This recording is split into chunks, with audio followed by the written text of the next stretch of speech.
Assalamualaikum. Jangan lupa like, comment, and subscribe. Bye.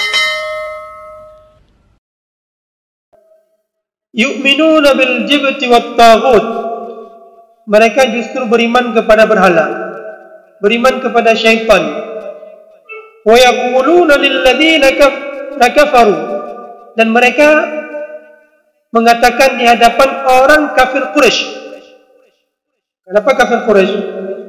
Jadi ketika Rasulullah SAW hijrah ke Madinah, itu orang Yahudi itu terganggu sekali, sehingga mereka mengutuskan utusan untuk berjumpa dengan kafir Quraisy yang ada di Mekah, mendesak orang Quraisy yang ada di Mekah untuk memerangi Nabi SAW. Yang nantinya terjadi peperangan Uhud, terjadi peperangan Khandaq, Ahzab. Itu gara-gara provokasi yang dilakukan oleh orang Yahudi. Apa ucapan orang Yahudi terhadap kafir Quraisy? Wa yaquluna lil ladzina kafaru haula'i ahda min alladzina amanu sabila. Orang kafir Quraisy itu lebih baik daripada orang Islam yang ada di Madinah. Padahal dalam ajaran mereka disampaikan akan datang Nabi terakhir. Ketika Nabi itu datang, mereka tidak percaya. Ketika mereka tidak percaya, mereka justru mengatakan orang kafir Quraisy itu lebih baik, ahda minal ladzina amanu sabila, lebih baik daripada orang-orang yang beriman. Itulah manusia ini.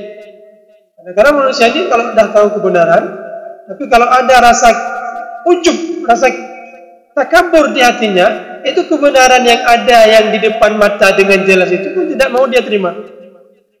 Mirip seperti iblis karena takabur.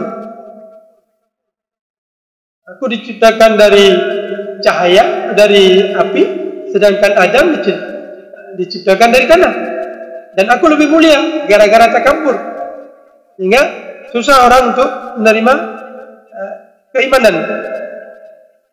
Itu tentang cerita orang Yahudi. Cerita tentang orang Nasrani,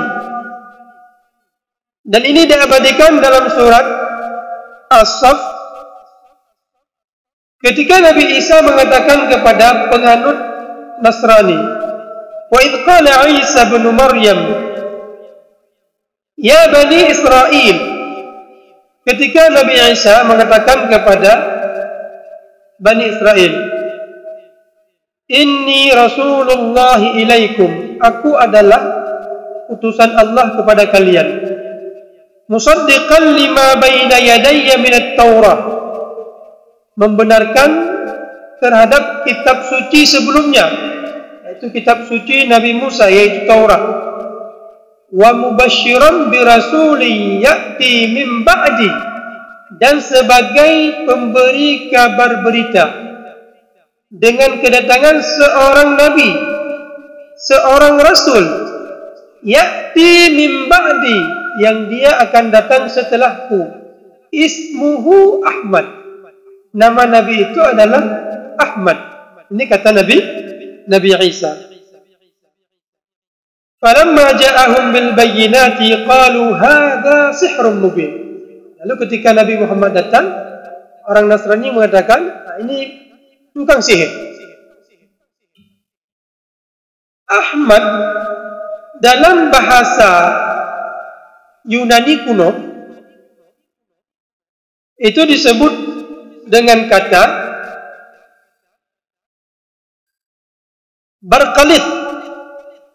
Barkalictus. Bahasa Yunaninya Barkalictus. Ketika ditulis dalam bentuk Injil yang berbahasa Arab, itu ditulis dengan kata-kata Barkalit. Jadi untuk disesuaikan dengan lidah Arab, Barkalictus itu ditulis dengan sebutan Barkalit. Ada seorang penganut agama Nasrani yang bernama Turmida. Turmida ini berasal dari Spanyol. Pada saat kondisi Spanyol sudah tidak lagi ada orang Islam, sudah terusir orang Islam. Ada seorang pendeta namanya Turmida, dan dia rajin sekali untuk belajar agama Nasrani ini. Yang kemudian hari Turmida ini masuk Islam. Turmida ini punya seorang guru. Gurunya ini bernama Naqla Martil, Nicola Martil. Suatu ketika di majelis sang guru terus diajarkan ilmu tentang Nasrani, sampai suatu hari sang guru sakit, tidak bisa menghadiri majelis itu. Maka murid-murid yang sudah menunggu sang guru terjadi diskusi sesama mereka, dan salah satu poin bahan diskusi mereka adalah tentang kata-kata barqalit ini. Ini tanpa ada guru, sesama murid. Apa ya? Ini barqalit ini apa ya? Artinya timbul perbedaan di antara mereka. Sampai keesokan harinya, sang murid Turmida ini berjumpa dengan guru ke rumahnya, karena dia menjadi khadam guru. Wahai sang guru, kemarin di waktu Anda tidak hadir, kami berdiskusi tentang kata-kata barqalit. Kemudian apa jawaban kalian? Banyak di antara kami yang memberi jawaban macam-macam. Tapi sebenarnya apa maksud barqalit? Maka oleh sang guru menjawab, wahai anak, aku baru mengetahui jawaban dari barqalit ini di umurku yang sudah tua ini. Barqalit itu adalah nabinya orang Islam, Muhammad, Ahmad. Ini jawaban sang pendeta. Jadi apa arahannya kepada saya? Sekarang kamu tinggal di mana? Apakah kamu tinggal dekat dengan orang Islam? Maka setelah dijawab, diberi usulan oleh sang guru, maka tinggallah negeri ini Spanyol, pergilah ke negeri Arab. Yang akhirnya beliau ini pergi ke negeri Tunis. Di Tunis beliau menjadi Muslim dan berubah nama menjadi Muhammad At-Turjuman. Kemudian sang anak muda ini, sang murid bertanya kepada guru, wahai guruku, kalau engkau sudah mengetahui kebenaran ini, kenapa enggak engkau juga pergi ke sana? Sama-sama kita ke sana. Wahai anak muda, aku tidak sanggup lagi. Umurku yang sudah tua ini, tidak mungkin aku untuk berangkat ke sana. Maka kamu yang masih muda, berangkatlah ke sana. Jadi, engkau bagaimana? Ana ala dini Isa. Saya tetap beragama Nabi Isa. Saya meyakini agama murni seperti yang disampaikan oleh Nabi Isa. Cuma begitu yang beliau bisa jawab. Ya, jadi beliau tidak meyakini dengan Trinitas itu nggak diyakini. Tapi saya meyakini dengan apa yang disampaikan oleh Nabi Isa. Tapi kamu yang masih muda, tinggalkan negeri ini, pergi ke negeri orang Islam. Mungkin cerita ini agak sedikit aneh ya. Apakah betul seperti itu? Kayaknya nggak mungkin lah. Ternyata saya mendapat sebuah video dari channel Donditan. Donditan ini banyak mengajak masyarakat untuk masuk Islam, karena Donditan ini sendiri, beliau ini beragama Nasrani. Mungkin saya akan memperlihatkan video YouTube-nya ini, antara dialog beliau dengan seorang perempuan mantan Kristen, yang dia menerima arahan dari pendetanya. Pendetanya mengarahkan dia, kitab suci yang paling murni adalah yang dimiliki oleh orang Islam. Iya, aku tanya ke pendetaku, ini kenapa gini, ini kenapa begini. Terus akhirnya pendetanya bilang, ini aku dengan bikin aku kaget gitu. Kalau kamu mau kitab suci yang benar kayak kesalahan, ya kitab sucinya teman-teman kita sudah Pendetanya mungkin. iya. Pendetanya ngomong. Iya, dia ngomong gitu. Jadi ngomong teman-teman kita saudara kita orang Al-Quran katanya. Terus aku cuma, hah? Pendetanya malah mengakui bahwa Al-Quran itu benar-benar firman Allah. Datang langsung dari Tuhan, Datang tidak ada kesalahan kecil apapun. Datang langsung dari Tuhan dan tidak ada kesalahan. Allah masih aku hidayah. Sekali kita dengar ya. Kalau pendeta, jadi pendetanya malah yang suruh itu. Iya, dia rekomenkan karena dulu aku baca kitab suci ini lama, tanya ke pendetaku, ini kenapa gini, ini kenapa begini. Terus akhirnya pendetanya bilang, ini Ngaku. dengan bikin aku kaget gitu. Kalau kamu mau kitab suci yang 100% benar, gak ada kesalahan, ya kitab suci teman-teman kasih barang bukti. Pendetanya ngomong gitu. Iya, dia ngomong gitu. Jadi seperti itu. Ya, pendetanya sendiri yang mengakui, kalau kamu pun mau kitab suci yang tidak ada kesalahan, ya kitab suci saudara-saudara kita Muslim. Jadi kadang-kadang ada di kalangan pendeta seperti itu. Tapi pendetanya sendiri nggak masuk Islam. Justru orang yang disampaikan ini yang masuk Islam, si perempuan ini. Jadi yang terjadi pada Turmida ini, ketika dia menanyakan kepada sang guru kata-kata Barqalid itu, maka sang guru bisa menjawab seperti yang dia ketahui Barqalid itu adalah Nabi Muhammad. Tapi kenapa engkau tidak masuk Islam? Kondisi saya sudah tua, macamlah alasan. Ya. Kemudian ada seorang pakar ahli di bidang bahasa Yunani, namanya Dr. Carlo. Dr. Carlo ditanyakan oleh Abdul Wahab An-Najjar tentang apa arti Barqalid itu. Dia menjawab, Barqalid itu sesuatu alladhi yuhmadu katsiran, sesuatu yang dipuji dan disanjung, yang banyak disanjung. Ahmad artinya banyak disanjung.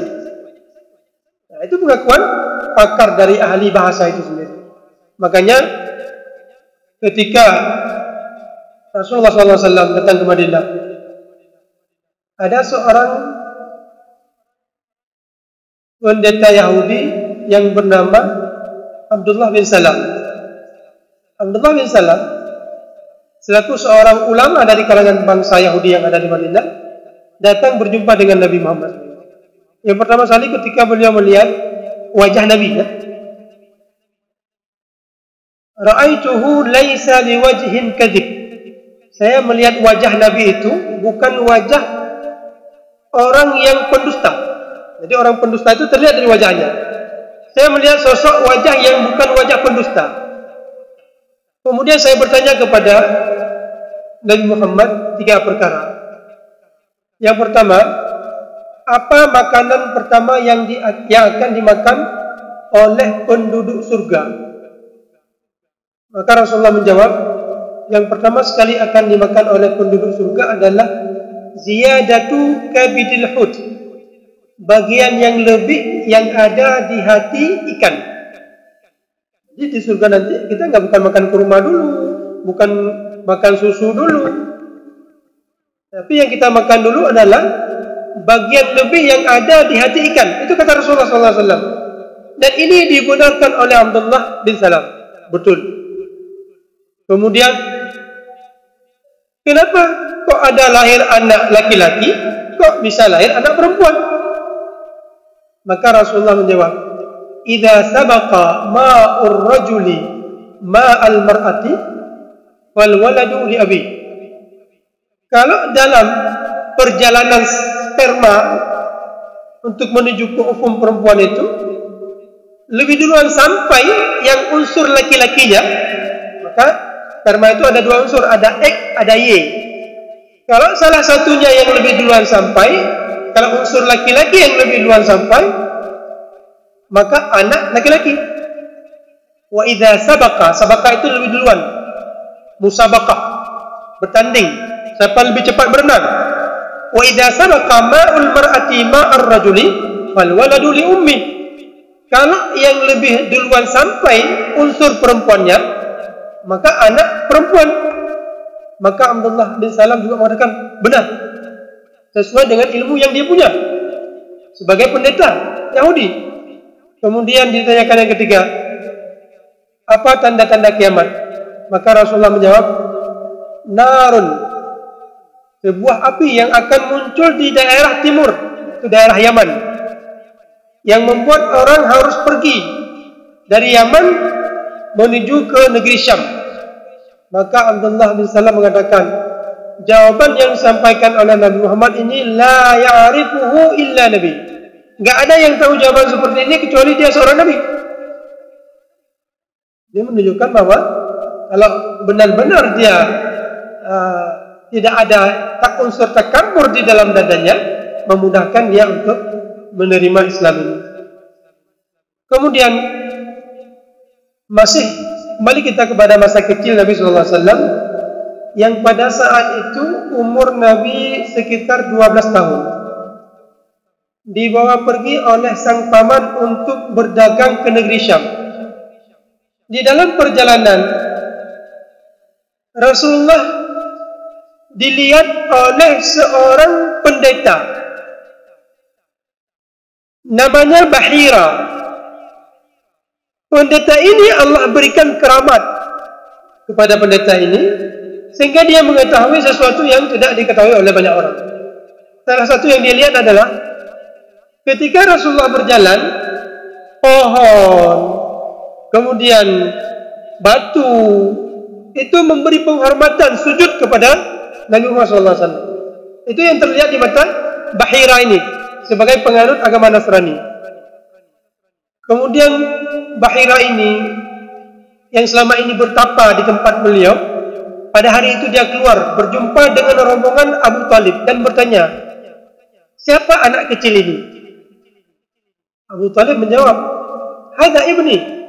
Ini anakku. Kata-kata ibni itu bisa jadi keponakanku, sebagaimana kata ayah itu bisa jadi pamanku. Maka oleh Bahira mengatakan, gak mungkin anak ini masih memiliki seorang ayah, karena sesuai dengan ajaran yang beliau terima, bahwa Nabi terakhir itu adalah anak yatim. Oh, ini keponakan saya. Nah, kalau keponakan, oke. Ya, karena saya memperhatikan selama dalam perjalanannya, anak ini terus diberikan penghormatan oleh batu, oleh kayu, oleh pohon. Dan ini adalah seorang Nabi. Karena nggak ada pohon dan batu itu bersujud kecuali kepada Nabi. Sujud penghormatan, ya, bukan sujud penghambaan. Maka kata Bahira ini kepada Abu Talib, tolong bawa pulang kembali anak ini. Jangan sampai diketahui oleh Yahudi sehingga dia dibunuh. Ini kesaksian seorang pendeta di umur Nabi masih kecil. Di umur Nabi 12 tahun. Disaksikan oleh seorang pendeta yang bernama Bahira di sebuah tempat di negeri Syam yang bernama Busra. Akhirnya Abu Talib disebutkan mengutuskan beberapa pembantu beliau untuk memulangkan kembali Rasulullah SAW. Ya, itulah cerita tentang bagaimana Allah menjaga Nabi kita sejak kemarin itu kita ceritakan tentang penjagaan dari segi keturunan, dan pada kali ini kita cerita tentang penjagaan dari segi ketika beliau sudah hidup, dijaga sejak masa kecil bahkan sampai beliau nanti dewasa dan wafat dari dunia ini. Mudah-mudahan ada faedah yang bisa kita dapatkan. Lebih dan kurang saya mohon maaf. Billahi taufiq wal hidayah. Wassalamualaikum warahmatullahi wabarakatuh.